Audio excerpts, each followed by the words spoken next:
Welcome to Math Lab.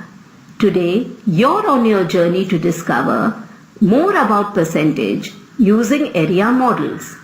You will find the whole given the percentage of a part. Before we get started, there are a few things we need to note.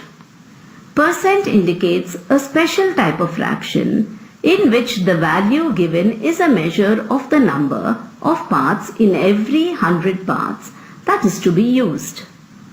So, 25% means 25 in every 100. It can be written as 25 by 100. Today, you're provided with a lab observation sheet which has a number of problems for which you need to find the whole given the percentage of a part. If you look carefully at your lab observation sheet, each problem has a 10 by 10 grid that will help you to get to the answer. This is a 10 by 10 grid.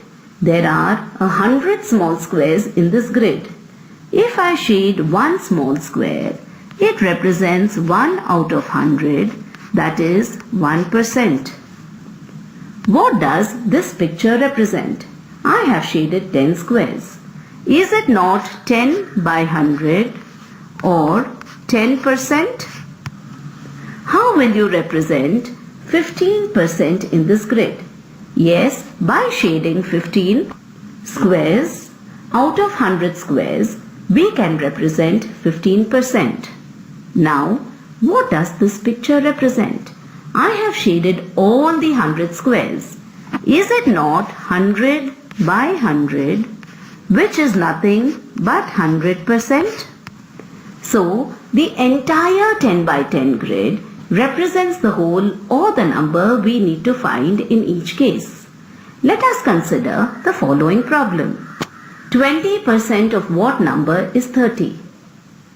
Shade your 10 by 10 grid to represent 20%. Yes, you will shade 20 squares. So right here I have shaded 20 squares. I know that 20 squares or 20% is equal to 30. Therefore, 10 squares is nothing but 15. Isn't it 30 divided by 2 that gives me 15?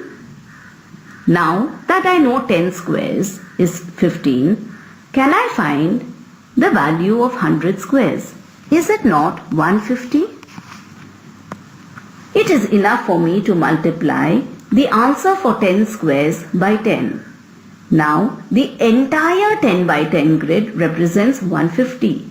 Therefore, 20% of 150 is 30. This can also be solved as 20% is equal to 30. So, 100% is what? So, what is nothing but 30 into 100 by 20, which gives me 150. Are the answers the same in both cases? Have fun discovering more about percentage.